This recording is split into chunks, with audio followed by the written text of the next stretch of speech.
Hello, everybody. This is Swati live from Los Angeles. Today it's September 1, 7 p.m. right now in Los Angeles, and wherever you are, whatever you're doing, you are experiencing probably slightly changing season. This is the time of the year. Now, today I would like to talk more about anger. And the reason I'm choosing anger is because it is, as we all know, is an important emotion in our life. And not just that, it's an enticing emotion, enticing feeling. It can lure us. And why is that? I had a question yesterday, and even in the past, whenever the issue of anger has come up, there have been questions about, but why give up anger? There are times when anger is truly useful. And I agree with that. There are times, for example, let's say you're breaking up in a marriage or in a relationship, anger can create distance. Not only that, anger makes you feel courageous and brave, and you would say things that otherwise you may hesitate to say. You can be even more honest than what you intended to. Let's say you have kids and you are told to discipline them by using positive reinforcement, meaning that instead of getting angry at them, to actually create incentives, in positive incentives for them to change their behavior. But it takes awfully long to tell them that if you don't do this, you will get a candy. May not always work. But anger and punishment seems to have an immediate effect. It stops them from doing certain things. And even in close relationships like friendships, but especially in spousal relationships, it seems like when you want something and when you say it in anger and you yell, it intimidates the other person. And sometimes that seems to be the only way to get what you want. Sometimes you need to get angry, because unless you get angry, it may seem like you're condoning the other person's action, which is an inappropriate and undesirable action. But unless you say it in anger to that person, it seems like they will not listen to you. It may seem like you're condoning their action. At work, it seems like in order to get what you want, you need to express anger. Sometimes somebody may insult you, somebody may cheat on you, somebody may do things that are outside their boundaries. How do you react to that? Unless you're angry, unless you express anger, you're not setting clear boundaries. Let's say you want good service. Sometimes on the phone, there are service people where unless you yell at them, you will not get your refund, or you will not get what you think is you should you should be getting. You go in a restaurant and it's bad food, or they do something wrong. If you get mad, you may even get something on the house. So there are a lot of advantages of anger even in our regular life, let alone the political situations, let alone the situations where it seems like unless you are very strong and unless you express, or political leaders express things in anger, it doesn't mean anything then, otherwise it's just words. Sometimes even in social causes, social responsibility, when you have a passion and you want to do something, if you have you need to feel angry about injustice. Only then, only when you are really angry about injustice, you will take some action. Otherwise, you may feel okay, you may not like it, but you may not be able to do something. It may not move you to action.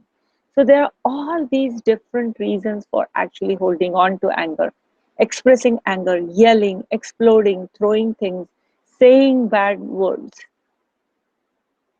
Now, I cannot answer all these different questions, but I can tell you one thing.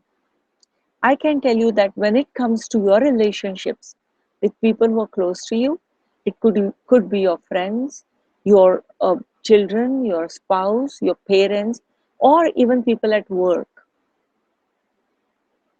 In these kinds of relationships, anger is in fact going to make things worse for you. If you want to have better relationships, interpersonal relationships, anger is going to be counterproductive. Anger creates intimidation and distance.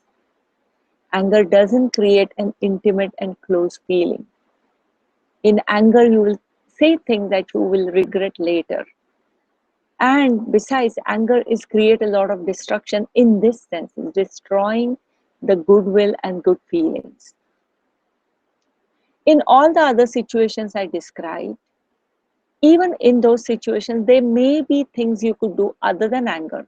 Because no matter what you do, anger is not going to make you feel a sense of well-being. Now, I leave it up to you. Meanwhile, I would like you to read my blog on Huffington Post. I will share a link here. I wrote it in 2010, which was a long time ago, but I don't think the issue of anger has changed since then. I hope I find the right link. Let me check.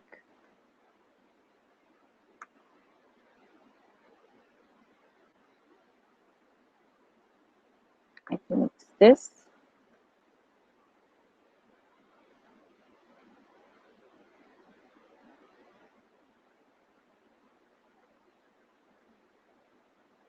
Okay, I think you can see it in Huffington Post. If you just Google Swati Desai, anger, HuffPost, you will get to be or not to be angry. That's the title of this blog. And it's exactly addressing the issue I'm talking about. Basically, all the different situations in which you may feel entitled to have the anger and how it may or may not work.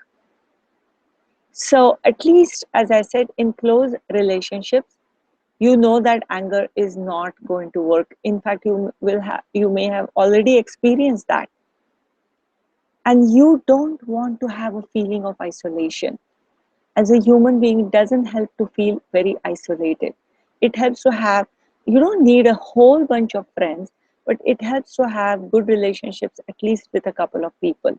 Because human beings are not, again, islands. Even if they look like islands on top of the water, underneath the water, we are all connected. So then what do you do with this anger?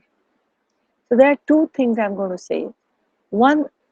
Thing number one is that just because you feel anger, it doesn't mean it needs to be expressed in yelling. Now, how do you do that? So first there is anger. You have been doing it. You first have to know how it feels like in your body, because that's the way for you to know, yes, anger is coming. Okay? You have to know in advance, yes, it's coming. That's happening to me. My pattern is happening to me. Then there is the expression of anger. So like Viktor Frankl, the really well-known psychiatrist, his famous quote, I'm not quoting it, but I'm going to paraphrase it. When you feel something and you express that feeling, there is a moment in between. And when you stretch that moment, there lies our freedom. So you feel the anger. You have to know that it's coming. And then you express it in destructive ways. In between, there is a moment, and you want to learn to stretch the moment. So in mindfulness meditations, what are we doing? We are in fact learning to know that this is anger, this is how it feels like it's coming. And second thing we are doing is we are learning to observe it. Not to express, not to suppress, but simply to observe it. So by doing that, what you're doing is you're stretching the moment. In that moment, you can think a little bit. Let's say that something in the past has happened to you and you have experienced anger, you have done things that you have regretted later, or you may have spoiled a relationship a little bit or a lot. So think about it. If you meditate over it, you may know what you should have done, what you could do. Once you know that, in the future, if you learn to stretch the moment, you can change your pattern and you can probably react to your anger in ways that will be appropriate. It may take time. It may not happen each time in the beginning. but it will change your relationship with you and the anger. So for that purpose, we are doing anger meditations. Now I'm going to show you another couple of links that have good books about anger. There is a book called Don't Bite the Hook. Let me see if I have it right here. Okay, Don't Bite the Hook. It's an audio book by Prima Chodron. And Prima Chodron is the other person who is, I think this morning I said Canadian, but I should have said American nun, who in fact was a householder, has children, grandchildren, and all these things. But she became a nun after having children and everything. And she has written books that a lot of people can relate to very well. This is an audio book, so it may not be as cheap. Don't Bite the Hook, Finding Freedom from Anger, Resentment, and Other Destructive Emotions. But some of my clients have benefited quite a bit by reading this book. And she is highly respected nun, Buddhist nun. Then there's another book, and I must share this link with you guys, because this is by Venerable Thich Nhat Hanh, and we have mentioned Thich Nhat Hanh, the Vietnamese monk who made walking meditation very popular. In fact, one time in UCLA, when Thich Nhat Hanh gave his talk, he led a big walking meditation, and people on campus were watching, all these hundreds of people walking behind Thich Nhat Hanh, who's a little guy in a robe, and people were walking behind him slowly without talking. And it was an amazing sight. Okay, so this is a book about anger, and Thich Nhat Hanh's writing style is very easy to read, and you may find some good ideas here. Okay, so now we are going to meditate over anger. While I read the comments here, I would like you guys to think about one time in your life when you did feel angry, and you may have done something that you are not very proud of. Or maybe not. Maybe you think you were justified, and whatever destruction happened because of your anger, you may feel like it was necessary. Either way, if there is any inclination you have that you may want to change that, you may want to change whatever ways in which you acted, you may want to get some insight into what happened. So think about such an event and the anger you felt, and meanwhile, let me read the comments. Okay, Pam has given the link for To Be or Not to Be Angry, the blog. He says anger is one letter short of danger. Yes, Pam. So in a lot of situations, it is true. And of course, the spiritual leaders will say that in order to experience passion for a cause, you don't need anger. Replace it with compassion. There are supposed to be two things against anger that spiritual leaders, or rather mindful leaders, will advise you. One is patience, and the other one is compassion. And I can tell you with my own experience that when I meditate, one time when I was angry like crazy, I meditated for 2 hours over my anger, and my answer came in the form of compassion. In fact, I have written another blog about anger. It's not about anger, but it describes this particular incident. It's on Positively Positive, and I think the name is I Was Livid with Anger. That may be what it is. And Fam says again, holding on to anger is like grasping a hot coal with the intent of throwing it at someone, but you are the one who gets burned first. That's what Buddha said. Yes, so Buddha specifically said anger is one of the big, what should I say, enemies, or the emotions that will not help you. So that's something to think about for those who think that anger has helped them. something to think about. And as I said, interpersonal relationships for sure. So Rohit says that anger is like a sword. It can be helpful to get your idea through to the other person, or it can start a huge argument. And the trick is the words you use and the pitch of your voice. That is really true. That when you are having an angry argument with somebody, have you noticed neither one of you listens to anybody, the other person? People are just busy simply trying to get their point across. I mean, saying what they feel, and they are not listening to each other. So nothing comes of an angry argument other than letting your steam out. So if you really want to get your point across in an argument, then it's better to be firm and use not this yelling, intense voice. In fact, that happens to me with my kids who are much older now. But even now, they sometimes I'm an intense person, and even when I'm not angry, sometimes I tend to say things with intensity, and they say, "Don't get mad," and I have to say, "I'm not mad. I'm just intense." But then it's hard to get the point across. So it helps to change your pitch.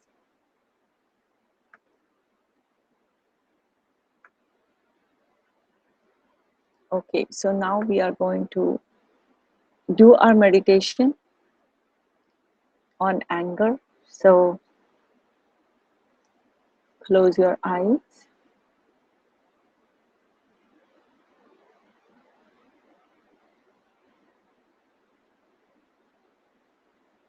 Take a few deep breaths.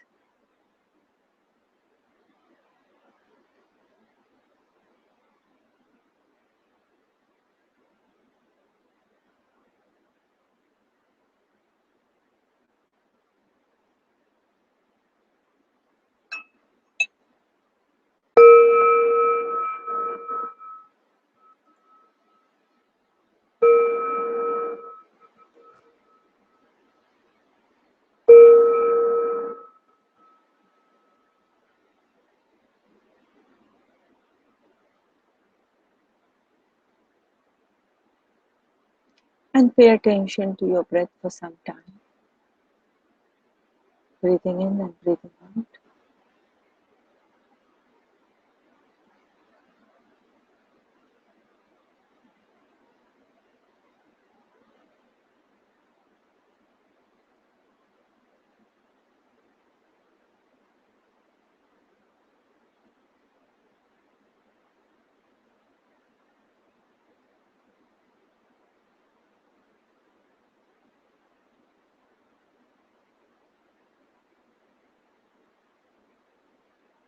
And now allow the event when you were angry, you had felt anger, let that event come to your mind.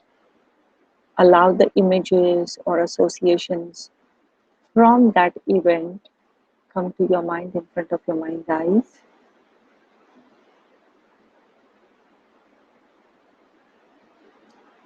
And see if you can feel the anger either intensely or not intensely.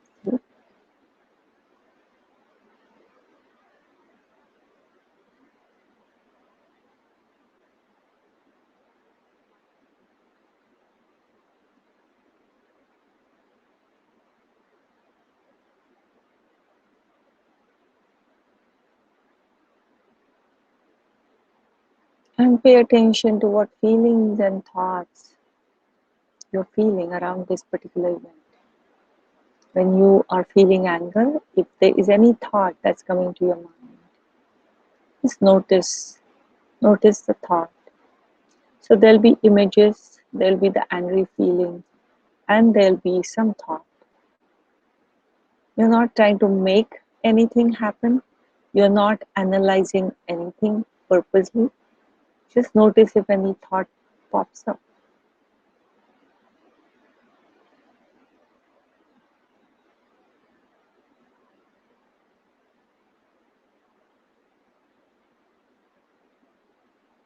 And now notice your body. How does this anger feel like in your body?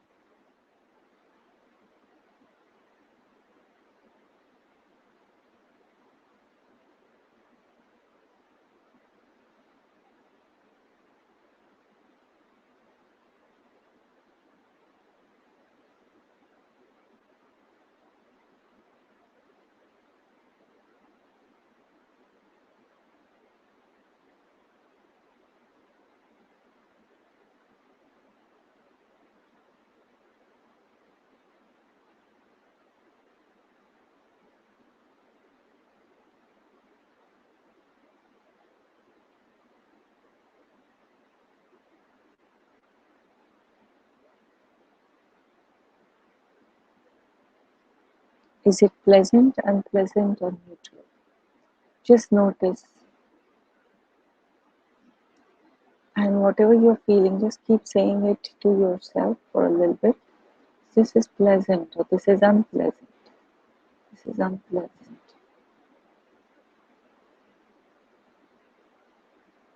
or neutral.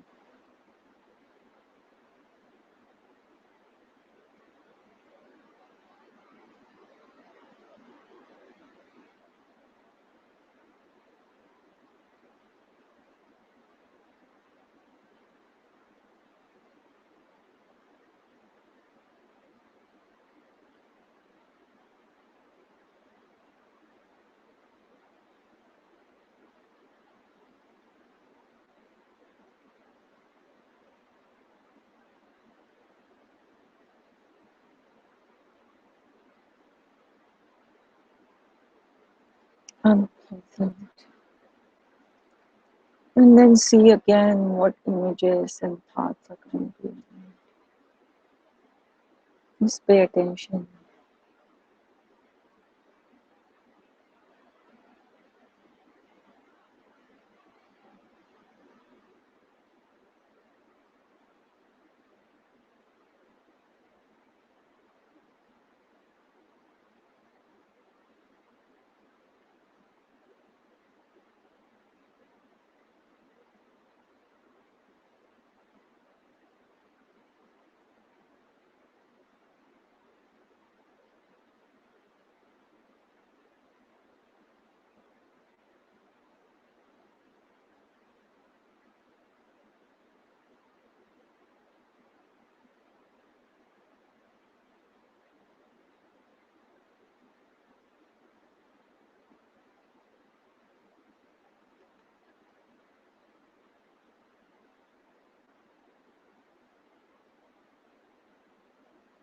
Just check, just observe what image and what thought,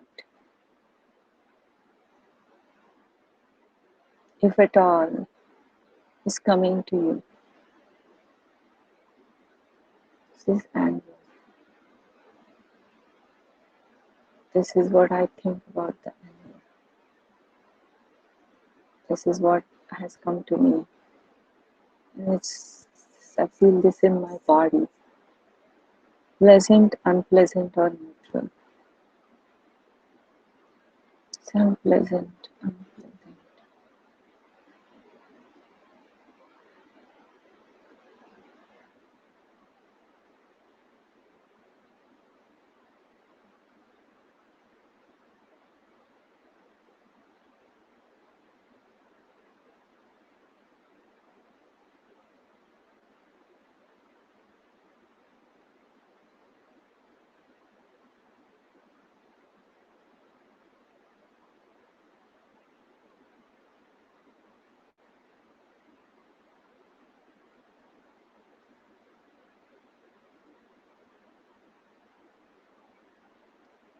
Pleasant, unpleasant, and neutral.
How do I feel?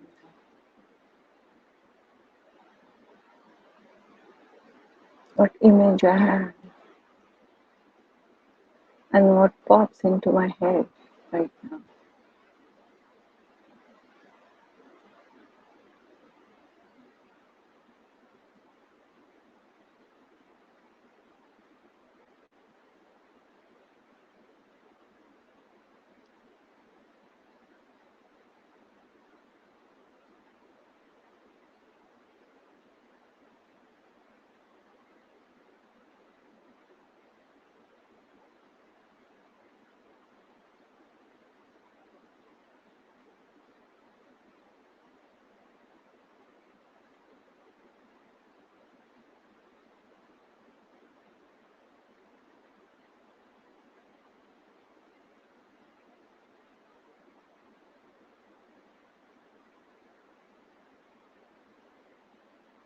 And now come back to your breath again. Breathing in and breathing out and paying attention to your breath.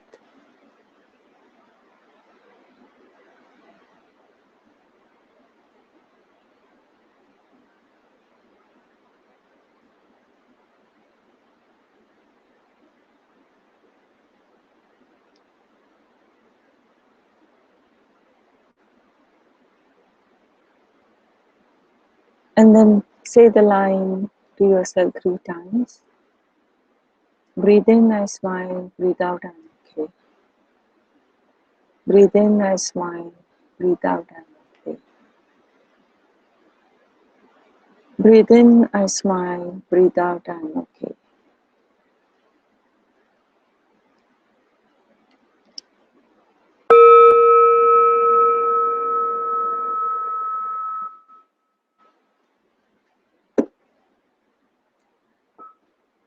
So you can open your eyes slightly at first and then all the way.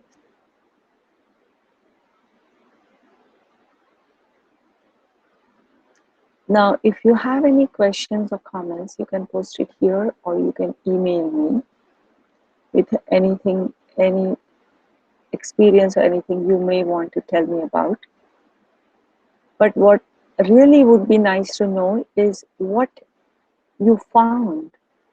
And you may or may not have found anything in today's meditation. We meditated, the anger part was about 10 minutes. The total meditation was for about 12 minutes. But you can meditate on your own as long as you want on anger. And then see what comes to your mind.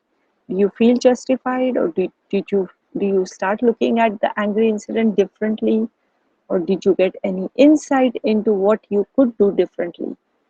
This is not something I want to tell you what you should do. It's something you will get an insight into on your own. And that's the wisdom and intuition we want to develop. So with that, I think it is time for me to say bye to you. I don't see any comment or question here right now. So I'm going to say bye to you, and we will talk again tomorrow. There is one thing, oh, it's time, so basically we'll talk tomorrow.